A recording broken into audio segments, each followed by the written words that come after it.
Olá, queridos do terceiro ano. Bom dia para os alunos do turno matutino. Boa tarde para os alunos do turno vespertino. Nós vamos estudar hoje, na nossa aula de literatura, sobre um poeta da geração de 45 que quebrou padrões, que quebrou concepções literárias de anos a fio. É o poeta João Cabral de Melo Neto, considerado o engenheiro da palavra. Vocês vão dar um pause aqui no vídeo e vão abrir o livro de vocês na página 202, onde tem João Cabral de Melo Neto. Ele foi considerado o poeta mais importante da geração de 45, mas ele traz uma proposta muito diferente. Ele declara a morte do eu lírico e diz que a poesia não é fruto de inspiração. Para João Cabral, a poesia é fruto de um trabalho árduo, de um planejamento sistematizado, em detalhes, da pessoa sentar e milimetricamente, friamente planejar as partes do poema, assim como se planeja a construção de uma casa, assim como se planeja os pontos de uma costura, por exemplo. Inclusive, isso dá a entender que, para ele, a poesia não estava limitada a um grupo de pessoas que têm um dom. Para ele, toda e qualquer pessoa que se esforce, se organize, se planeje friamente, milimetricamente, pode construir um texto literário, na visão de João Cabral. Por isso, ele declara o fim do eu lírico, porque a poesia, para ele, não é fruto de inspiração, não é fruto de um dom, não é fruto de um estado emocional que a pessoa viveu, muito pelo contrário, é fruto do racional, do objetivo, do direto, do planejamento, da sistematização. Aí você pode dizer assim, professor, isso aí nem parece poesia. Isso aí parece outro tipo de situação, mas é poesia sim, só que feita de uma forma diferente. Quando você lê um poema de João Cabral, é como se as palavras formassem objetos. É como se, por exemplo, se ele vai falar de alguma coisa cortante, então ele usa a palavra faca. Vocês estão entendendo? Então, eu vou colocar aqui para vocês um texto que talvez seja o mais famoso dele, para que vocês entendam melhor o que eu estou dizendo. E vocês vão concordar ou não com ele, que a poesia não é fruto de inspiração, que a poesia é fruto de um trabalho árduo. Vamos ver, vamos analisar aqui esse texto, eu vou colocar aqui para vocês. Esse texto aqui, o título dele é O Engenheiro. Ele utiliza esse texto para colocar como surge um edifício. E quando a gente estiver lendo o poema, vocês vão tentar olhar para o poema e imaginar um edifício sendo construído. Olha só, a Antônio B. Baltar, aqui ele dedicou o poema. Então, olha só, a luz, o sol, o ar livre envolvem o sonho do engenheiro. O engenheiro sonha coisas claras, superfícies, tênis, um copo de água. Então, vocês estão vendo que aqui é o engenheiro, diante do terreno vazio, avistando o sol e o ar livre, e observando que ali vai surgir superfícies, tênis, um copo d'água. Ou seja, é quando o prédio já estiver sendo construído e até já tiver pessoas ali. Aí depois, o lápis, o esquadro, o papel, o desenho, o projeto, o número. O engenheiro pensa o mundo justo. Esse mundo justo aqui, que ele diz que o engenheiro pensa, não tem a ver com justiça propriamente dita, e sim com tudo milimetricamente justo, quer dizer, de ajustado, de planejado, de sistematizado. Mundo que nenhum véu encobre. Em certas tardes, nós subíamos ao edifício. A cidade diária, como um jornal que todos liam, ganhava um pulmão de cimento e vidro. Olha só, pessoal, quanta criatividade. Em certas tardes, nós subíamos ao edifício. A cidade diária, como um jornal que todos liam, ganhava um pulmão de cimento e vidro. A água, o vento, a claridade. De um lado o rio, no alto as nuvens, situavam na natureza o edifício, crescendo de suas forças simples. Então, vocês conseguem avistar aqui como se o edifício fosse uma semente plantada e que ele fosse surgindo a partir do sonho do engenheiro, a partir do momento em que o engenheiro se vê diante do terreno vazio. Então, essa é a poesia de João Cabral. A poesia que você consegue avistar, que você consegue perceber algo concreto se formando, algo concreto sendo construído. Quando você lê o poema O Engenheiro, você consegue visualizar, de fato, todo o processo da construção de um prédio. Então, como ele não acredita que a poesia é fruto de inspiração, como ele não acredita que a poesia é fruto de emoção, de alegria, de euforia ou de dor, como ele não acredita que a poesia não está limitada a um grupo de pessoas que têm dom, porque ele acredita que a poesia é fruto de organização, sistematização, planejamento, e aí por isso ele declara a morte do eu lírico. Vamos aqui no livro de vocês, pessoal. Abram aí o livro de vocês, na página 202, onde tem assim, João Cabral de Melo Neto. Vamos ler aqui. João Cabral foi o mais importante poeta da geração de 45. Sua poesia mostra uma marca pessoal inconfundível e representa um corte em relação a antigas concepções sobre a criação poética. Na visão dele, a poesia não é fruto de inspiração, nem do sentimento do poeta ou da beleza dos temas que aborda, mas de um cuidadoso trabalho de organização textual. Assim, contrariamente à tradição romântica, centrada na subjetividade, a poesia de Cabral se descola da figura do poeta ou do eu lírico e prima pela objetividade, pela razão, pela simetria e pela relação entre o conteúdo e forma. Quando seu poema fala de facas ou de pedras, por exemplo, as palavras são duras e cortantes, como se o próprio poema fosse feito dos objetos que trata.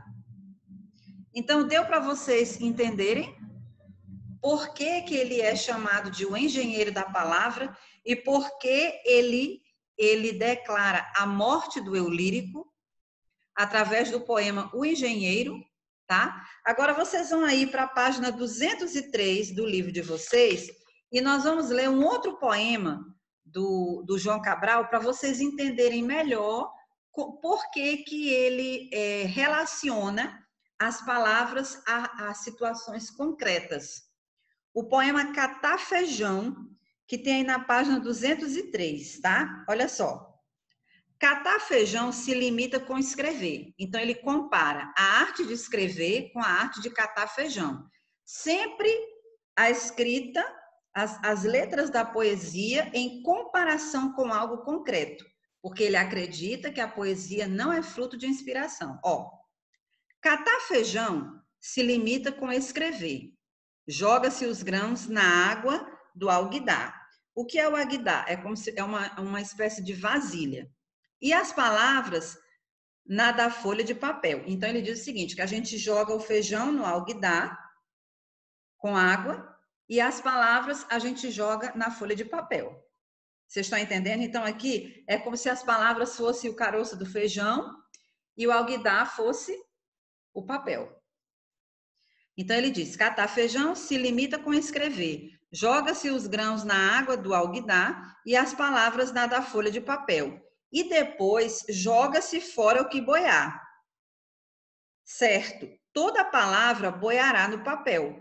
Água congelada por chumbo seu verbo, pois para catar feijão, sopra nele e joga fora o leve, o oco, palha e eco.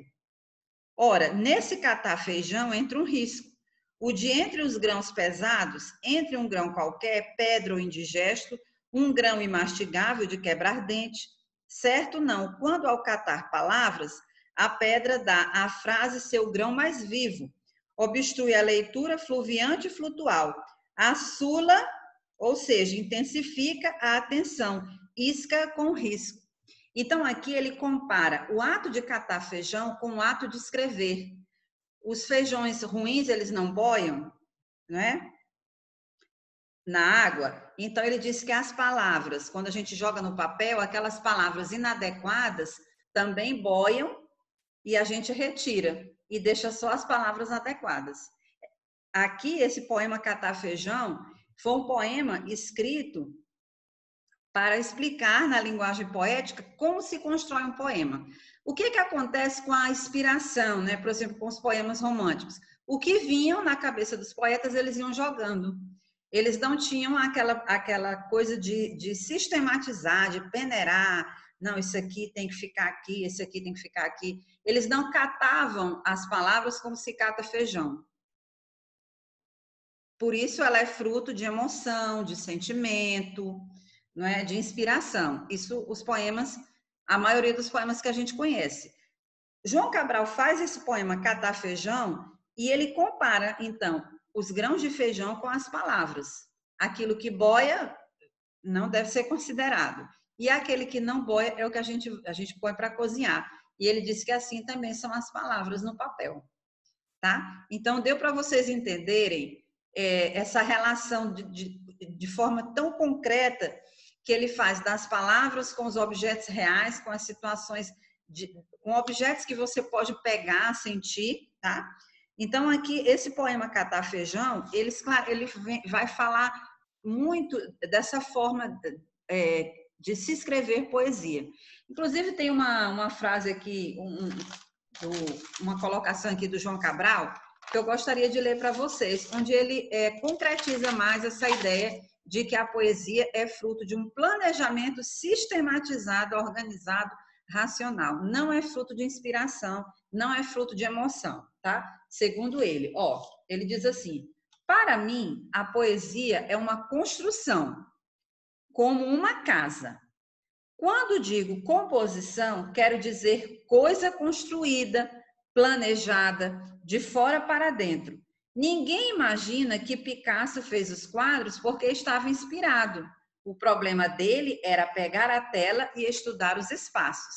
Segundo João Cabral, o Pablo Picasso primeiro pegava a tela, estudava milimetricamente os espaços, organizava, planejava, aí sim é que ele partia para a pintura. Por isso que ele compara, inclusive, a sua obra com a obra de Pablo Picasso. Tá, pessoal? Então, é isso aí que eu gostaria de conversar com vocês sobre a poesia de João Cabral de Melo Neto, o poeta mais importante da geração de 45.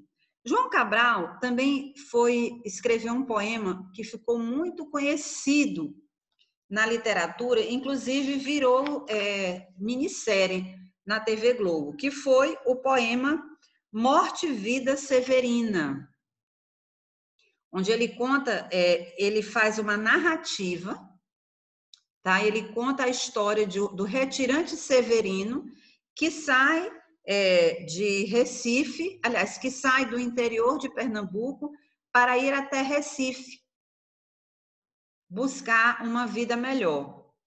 E essa história do retirante Severino, ela é contada em poema, no poema Morte e Vida Severina. Por quê? A vida é uma vida severa ou severina. A vida para esse retirante chamado Severino. Então, ele sai do interior lá de Pernambuco e percorre por vários dias até chegar em Recife. E o poema, ele vai contando, no poema tem toda a experiência que o Severino passa entre a sua saída do interior de Pernambuco e a sua chegada em Recife. Esse poema, inclusive, já foi encenado em forma de peça teatral. Nós já fizemos até encenações na escola. E eu vou colocar aqui para vocês dois vídeos da minissérie que a Rede Globo fez, transformando o poema Morte e Vida Severina, ele é um alto com U, não é? que é uma peça de cunho religioso, apesar de ser transformada em peça teatral, mas a história foi toda escrita em poema. É uma história triste, mas muito real, a história de Severino. Tá? Eu vou colocar para vocês aqui o resumo dessa história, que foi muito conhecida, transformada em peça, transformada em minissérie. E aqui no livro de vocês, na página 204, tem um fragmento do poema Morte e Vida Severina. Olha aqui, ó. O meu nome é Severino, não tenho outro de pia. Somos muitos severinos, iguais em tudo na vida. Na mesma cabeça grande, que a custo é que se equilibra, no mesmo ventre crescido, sobre as mesmas pernas finas, e iguais também porque o sangue que usamos tem pouca tinta, ou seja, ele dizia que os retirantes eram pessoas fracas. E se somos severinos, iguais em tudo na vida, morremos de morte igual, mesma morte severina. Então, eu vou colocar para vocês aqui 2 vídeos que foram uma parte da minissérie que a Rede Globo transformou, aliás, do poema de João Cabral, que a Rede Globo transformou em minissérie.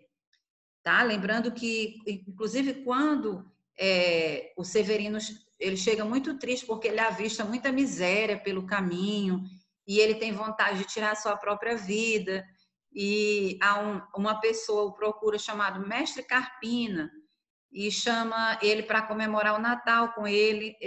Esse Mestre Carpina é alguém tão pobre quanto, mas incentiva o Severino a não fazer aquilo que ele pensa em fazer, porque ele pensa mesmo em tirar a própria vida diante de tanta tristeza que ele avista no caminho até chegar a Recife, e eles vão contemplar o nascimento de uma criança, não é? E ele vê naquele nascimento daquela criança como o início de uma retomada de vida para ele, trazendo assim à baila o nascimento de Cristo também como retomada para as nossas vidas. Então, é uma peça de cunho religioso, né? É um poema que transformado em peça de cunho religioso, inspirando-nos a relembrar o nascimento de Cristo, porque quando ele está lá muito triste diante da situação que ele viu durante o caminho como retirante, alguém, que é um senhor chamado Carpina, chama para ele ir participar daquela comemoração e comemorar o nascimento de uma criança que nasce ali naquele local, trazendo assim a inspiração do nascimento de Cristo. Tá? Então eu vou colocar esses 2 vídeos para vocês. É uma peça muito famosa do João Cabral, um poema que transformou-se em peça e que foi interpretado várias vezes em teatros brasileiros. Morte e Vida Severina, tá bom? Então, eu creio que vocês conseguiram compreender, não é? Mesmo no poema Morte e Vida Severina, a gente consegue perceber essa característica básica do João Cabral, que não é o fruto da inspiração, da emoção, mas é o fruto da organização milimétrica das palavras. Você consegue perceber isso, você vai ver isso aqui no fragmento na página 204. Eu incentivo vocês a assistirem a videoaula mais de uma vez e a lerem as páginas 202 até as páginas 205, tá?